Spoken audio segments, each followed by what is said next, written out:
الحمد للہ رب العالمین والعاقبۃ للمتقین والصلاة والسلام علی سید الانبیاء والمرسلین وعلی آلہ واصحابہ اجمعین اما بعد اعوذ باللہ من الشیطان الرجیم بسم اللہ الرحمن الرحیم انما یأمر مساجد اللہ من آمن باللہ والیوم الآخر۔ میرے نبی کریم صلی اللہ تعالی علیہ وسلم نے فرمایا، میں نے جنت کے اندر دیکھا کہ کس عمل کا ثواب زیادہ ہے، تو فرمایا میں نے سب سے زیادہ اجر والے جو اعمال دیکھے ان میں ایک عمل یہ ہے کہ جو بندہ مسجد کی صفائی کر کے کچھ کوڑا مسجد سے باہر نکال دے گا، رب کریم اسے جنت میں بڑا درجہ عطا فرما دے گا۔ لیکن یہ تو کام کرے گا کوئی غریب آدمی، ناراض نہ ہونا، مسجد میں جھاڑو دے گا کوئی۔ میں نے اپنے لاہور والے سارے پیر بھائیوں کو بلایا تھا، کچھ دن ہوئے، میں نے ان کو نصیحت کی تھی کہ آپ اپنے علاقے کی مسجد کی صفائی کیا کریں، اور ساتھ میں نے انہیں کہا تھا کہ یہ میرا اپنے حکم سمجھنا ہے کہ مسجد کے انتظامی معاملات میں مداخلت نہیں کرنی، اپنی مسجد محلے کی میں جائیں اور جا کے جھاڑو دیں۔ بابا فرید صاحب رحمۃ اللہ علیہ فرمایا کرتے تھے، جو چاہتا ہے اس کے دل کو سکون ملے تو وہ اللہ کے گھر میں جھاڑو دیا کرے، اور خود اپنے آپ سے کہا کرتے تھے، اٹھ فریدہ ستیا جھاڑو دے مسجد، تو ستے رب جاگدا تیری ڈاڈے نال پرید، مسجد کی صفائی کر۔ لیکن یہ بھی غریبوں کے حصے میں آیا۔ یہ لوگ اللہ کی مسجدوں کو آباد کرتے ہیں، نماز قائم کرنے والے، زکوٰۃ دینے والے، سوائے اللہ کے کسی کی رضا کو مقدم نہ کرنے والے، اور سب سے پہلے یہ کہ وہ اللہ اور آخرت پر جب ایمان مضبوط ہو جاتا ہے پھر مسجد کی طرف رجوع کرنا آسان ہو جاتا ہے۔ نبی کریم صلی اللہ تعالی علیہ وسلم نے فرمایا ہے کہ اللہ تبارک و تعالی نے مجھے جو فضیلتیں دی ہیں نا، ان میں سے ایک فضیلت یہ ہے کہ اللہ تعالی نے میرے لیے ساری زمین کو مسجد بنا دی ہے۔ اس کا معنی یہ ہے کہ جہاں بھی نماز ادا کرو گے تمہاری نماز ہو جائے، لیکن وہ خاص حصہ،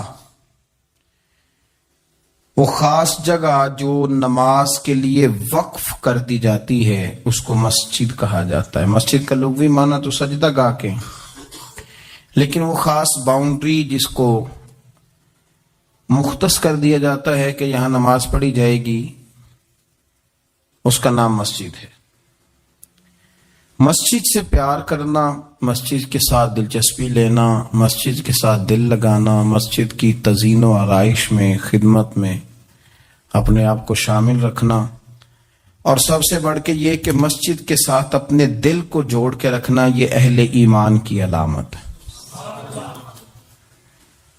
مسلمان کا روحانی رشتہ اللہ اور اس کے رسول صلی اللہ علیہ وسلم کے ساتھ ہے۔ آپ کا جس آدمی کے ساتھ رشتہ مضبوط ہوتا ہے آپ اس کے مکان کی طرف کھینچے چلے جاتے ہیں، کوشش کر کے جاتے ہیں کہ میرا بھائی سے ملنے کو دل کر رہا ہے، تو اس کی طرف توجہ ہو جاتی ہے، وقت نکالتے ہیں، ٹائم خرچ کرتے ہیں، پیسہ لگاتے ہیں، وہاں جاتے ہیں۔ بیٹی میں نے بیاہ دی ہے، اپنے گھر چلی گئی ہے، پر میرا ملنے کو دل کر رہا ہے، وقت فرصت سارا کچھ دیکھ کے وہاں پہنچ جاتے ہیں۔ اصل اس گھر جانا مقصود نہیں ہوتا، اصل تو بیٹی کی ملاقات مقصود ہوتی، اصل بھائی کا مکان دیکھنا مقصد نہیں، اصل تو بھائی کی ملاقات مقصد ہے۔ تو مسجد میں جب آپ آتے ہیں تو مقصود یہ ہے کہ میں اس جگہ جا رہا ہوں جسے رب کریم نے اپنا گھر قرار دیا ہے۔ اب اس گھر کے ساتھ دلچسپی، اس گھر کے ساتھ آپ کا تعلق مضبوط ہوتا چلا جاتا ہے۔ رسول کریم صلی اللہ علیہ وسلم نے فرمایا ہے کہ زمین پر جو گھر سب سے پہلے بنایا گیا، جو مسجد سب سے پہلے بنائی گئی، وہ بیت اللہ شریف، مسجد الحرام، اور فرمایا جب ساری دنیا فنا ہو جائے گی تو جو جگہیں باقی رہ جائیں گی وہ مسجدیں، وہ حصہ جس پہ مسجد تعمیر کر لی جاتی ہے وہ حصہ باقی رہے گا۔ مسلمانوں کے اندر جہاں چیزیں بڑی تیزی کے ساتھ پھیلی اور ہماری دلچسپیوں کا رخ جب سے دنیا داری کی طرف زیادہ بڑھا تو مسجد سے بھی تھوڑا سا لوگوں کا رجحان کم ہوا ہے۔ ایک تو لوگ مسجد میں دیر سے آتے ہیں اور پھر جلدی جانے کا شوق رکھتے ہیں۔ کبھی ہم دیکھتے تھے کہ اسکول کا گیٹ بہت بڑا ہوتا تھا لیکن چھٹی کے ٹائم تنگ پڑ جاتا تھا۔ یہی حال مسجد میں جب نماز ختم ہوتی ہے تو اس وقت ہوتا ہے۔ پتہ نہیں کتنے ضروری کام ہیں جو پیچھے ہیں، کون سی ایسی چیز ہے جو دھکیل رہی ہے۔ بچے تو اپنے آپ کو بڑی قید میں سمجھتے تھے اس لیے جایا کرتے تھے، لیکن مسجد سے اس تیزی سے نکلنا، نماز پڑھنے والوں کی نماز کا خیال نہ کرنا، کسی کی تکلیف کا احساس نہ کرنا اور شدت کے ساتھ وہاں سے نکلنے کی کوشش کرنا، اس عمل پر جب غور کیا جائے تو برے خیالات ذہن میں آتے ہیں۔ ایسی چیزیں ذہن کے اندر آتی ہیں جن کا ایک مسلمان کے حق میں ہونا ٹھیک نہیں۔ میرے نبی پاک صلی اللہ تعالی علیہ وسلم نے ارشاد فرمایا، قریب محبوب فرمانے لگے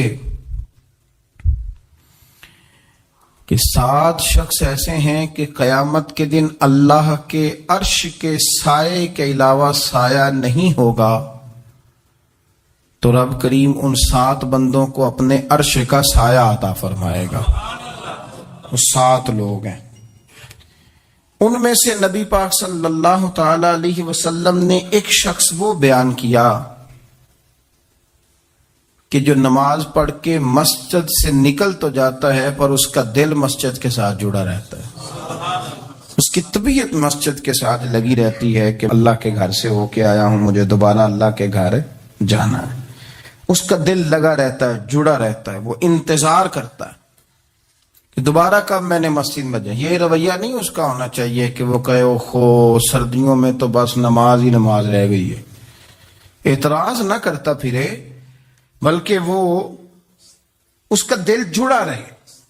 مسجد کے ساتھ جو خاص رشتہ ہے، بخاری مسلم میں حدیث ہے، نبی پاک صلی اللہ علیہ وسلم نے فرمایا، ویسے تو ساری زمین ہی اللہ کی ہے نا، للہ ما فی السماوات و ما فی الارض، زمین و آسمان میں جو کچھ بھی ہے وہ اللہ کا ہے، لیکن حضور فرماتے ہیں کہ خطہ زمین پر جو جگہ رب کو سب سے زیادہ پیاری، جگہ ساری اللہ کی ہے، پر جو اللہ کو سب سے پیارا ٹکڑا ہے وہ جگہ ہے جہاں مسجد بنا دی جاتی۔ وہ خاص خطہ، آپ ذرا حدیث کے لفظوں پر غور کریں، فرمایا احب البلاد، وہ اللہ کا محبوب ٹکڑا ہے زمین پر جہاں مسجد بنا دی جاتی ہے۔ وہ اب آپ اندازہ کریں کہ وہ پیسے کتنے قیمتی ہیں جو کمائے کسی نے تھے، لگ مسجد میں گئے، اور محبوب کس کے ہو گئے؟ اللہ تعالیٰ کے۔ یعنی میرے تیرے کمائے ہوئے پیسے اللہ کے محبوب پیسے تب بنیں گے جب اللہ کے گھر میں خرچ ہو جائیں گے، تعمیر مسجد پر، تشکیل پر۔ فرمایا یہ سب سے زیادہ اللہ کو، اور سید عالم صلی اللہ تعالی علیہ وآلہ وسلم نے ارشاد فرمایا کہ اللہ تبارک و تعالیٰ کو زمین پر، زمین ساری ہی اللہ کی ہے، لیکن اللہ تبارک و تعالیٰ کی زمین پر جو جگہ اللہ کو ناپسند ہے وہ جگہ ہے جہاں بازار بنا دیا جاتا ہے، جہاں مارکیٹیں بنتی ہیں، جہاں لوگوں کے ساتھ ظلم ہوتا ہے، دھوکے ہوتے ہیں، جھوٹ بولا جاتا ہے۔ یہ بخاری مسلم کی حدیث۔ ناپسندیدہ زمین کا ٹکڑا وہ ہے جہاں بازار بنتا ہے، اور پسندیدہ ٹکڑا وہ ہے جہاں شوق کس بات کا زیادہ، میری مارکیٹ ہو کہ میرے نام کی مسجد ہو، یہ میری زمین کا جو ٹکڑا میری مارکیٹ ہو، میرا پلازا ہو، اور پچھلا مکان خرید کے نہ تو ایک لائن پیچھے نکالتا ہوں، 12 دکانیں ادھر ہو جائیں گی، 12 دکانیں ادھر ہو جائیں گے، پھر حساب نکالتا ہے کہ 20,000 ایک کا کرایہ ہے تو کتنا بنا مہینے کا۔ اس کو یہ نہیں پتا کہ تیری یہ زمین تھی اللہ کی، اب تو نے اس کا وہ اشر کیا ہے کہ یہ ناپسندیدہ ترین ہو گئی، ناپسندیدہ ترین. اور اگر تیری ہی زمین ہو، اپنی خوش قسمتی تو دیکھیں کہ میری زمین، میرے پیسے، اور جب میں نے مسجد بنا دی تو وہ پیسے رب کے پیارے ہو گئے، وہ زمین اللہ کی محبوب ہو گئی، وہ پیسے پیارے ہو گئے، وہ محبوب ہو گئے. لیکن بڑا ہی مشکل کام ہے. مسجدوں میں اعلان ہوتا ہے کہ بل آ گیا ہے، کو مہربانی کرو، اور پھر پکے سچے حاجی، نمازی، نیک، صالح، پرہیزگار بندے بڑی مشکل سے جیب میں ہاتھ ڈالتے ہیں، اور جو باہر آتا ہے اس میں پورا 100 روپیہ نکل آتا ہے، پورا ہی 100. یعنی کہ اور گننے میں آپ کو پتا ہے 1-1 روپیہ کر کے گنے تو 5-7 منٹ تو 100 گننے میں لگ ہی جاتے ہیں، پھر وہ گننا پڑتا ہے. اور مسجد کی ٹوپیوں میں سے، مسجد کے گلوں میں سے اکثر وہ لوٹ نکلتے ہیں جو دکاندار لیتا ہی نہیں، وہ کہتے ہیں اللہ کو دے آتے ہیں جا کے. دیکھیں اپنا رویہ اس لحاظ سے درست کریں، اس لحاظ سے درست کریں کہ جس طرح میرے لیے اپنا گھر بنانا ضروری ہے نا، اسی لیے میرے لیے مسجد بنانا بھی اسی طرح ضروری ہے. جب حضور جتنا عرصہ تک مکہ شریف میں تشریف فرماتے تو زیادہ وقت مسجد الحرام میں گزارتے تھے، اور جب قریب محبوب صلی اللہ تعالی علیہ وسلم، محبوب دو عالم علیہ السلام مدینہ طیبہ تشریف لے آئے تو حضور نے سب سے پہلے مسجد قباء کی تعمیر فرمائی.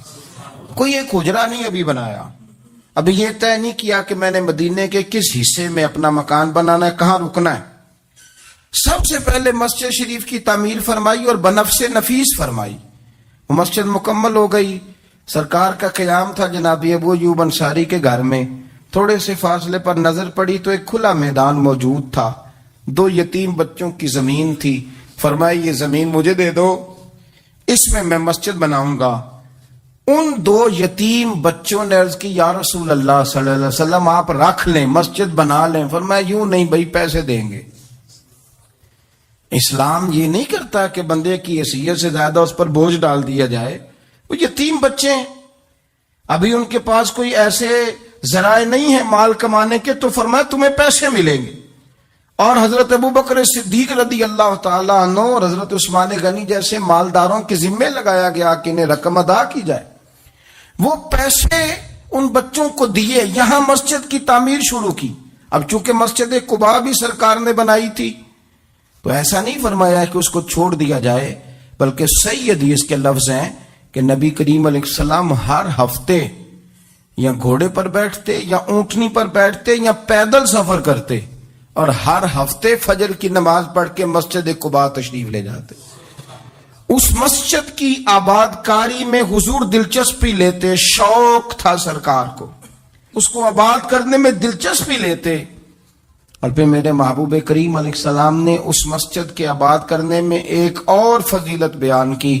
فرمایا جو بندہ گھر سے وضو کرے اور میری مسجد قباء میں آ کے 2 رکعت نفل پڑھے، اللہ کے رسول کا وعدہ ہے اللہ اسے پورے عمرے کا ثواب عطا فرمائے گا.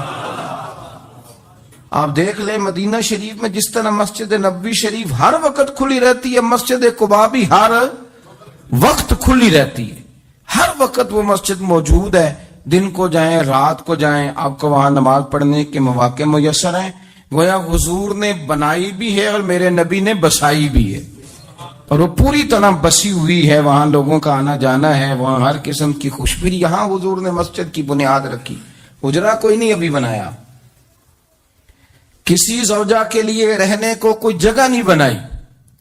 یہ اب شوق دیکھیں مسجد کے ساتھ حضور کی دلچسپی دیکھیں کہ سرور کائنات صلی اللہ تعالی علیہ وسلم نے مسجد نبوی شریف کی بنیاد رکھی. مسجد کے لیے حضور نے خود بنفس نفیس تعمیر میں حصہ لیا. حضور پتھر اٹھا کے لاتے، مسجد کی تعمیر میں کام کرتے.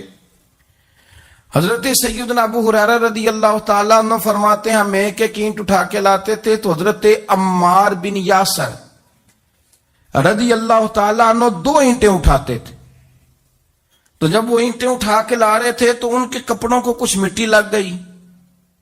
تو جس طرح انسان کسی بچے کو شاباش نہیں دیتا اور کبھی کسی بچے کو مٹی لگ جائے تو اس کے کپڑے نہیں جھاڑتا، سرور کائنات صلی اللہ تعالی علیہ وآلہ وسلم نے جب دیکھا، یہ بخاری کے لفظ ہیں، سید عالم علیہ السلام نے جب دیکھا کہ حضرت عمار بن یاسر کے کپڑوں کو مٹی لگ گئی ہے تو حضور صلی اللہ علیہ وسلم قریب گئے، اور صحابہ فرماتے قربان جائیں، حضور نے اپنے دست مبارک سے ان کے کپڑوں کی مٹی جھاڑنی شروع کر دی۔ گویا مسجد بنانے والے مزدور کے ساتھ نبی پاک علیہ السلام کی اتنی دلچسپی ہے، اگر اس کے کپڑوں کو مٹی لگ جائے تو حضور اپنے ید اللہ والے ہاتھوں سے وہ مٹی صاف فرماتے ہیں۔ ہمارے ہاں اول تو ہمارا مزاج نہیں مسجد کی طرف توجہ دینے کا، اگر کوئی 2-4 بندے مسجد کی کمیٹی میں کبھی زبردستی الجھ جائیں، ان کو الجھا ہی لیا جائے، تو سب سے پہلا فتویٰ یہ لگتا ہے کہ یہ بندہ خزانچی ہے، مسجد کو کھا گیا۔ سب سے پہلا فتویٰ اس کو یہ لگتا ہے، اور اکثر آپ ناراض نہ ہوں، یہ باتیں وہ لوگ کرتے ہیں جو ایک دھیلا نہیں دیتے مسجد میں۔ ان کو بڑی فکر ہوتی ہے دوسروں کے پیسوں کی، جی کہ اس نے پیسے دیے تھے تو یہ کھا گیا۔ مجھے بھی ایک دفعہ ایک جگہ میں گیا ہوا تھا تو ایک صاحب کہنے لگے جی اس مسجد میں بڑا فنڈ ہے پر فلانا بندہ کھا گیا ہے۔ تو اس سے بھی تھوڑا سا وہ یہ ہوتا ہے کہ جب آپ کسی کے خلاف بات کرتے ہیں تو سامنے والا آپ کو اپنی ہمدردی دے کے تو 1-2 بات اور کرتا ہے۔ میں نے اس سے کہا کہ آپ نے کتنے پیسے دیے مسجد میں؟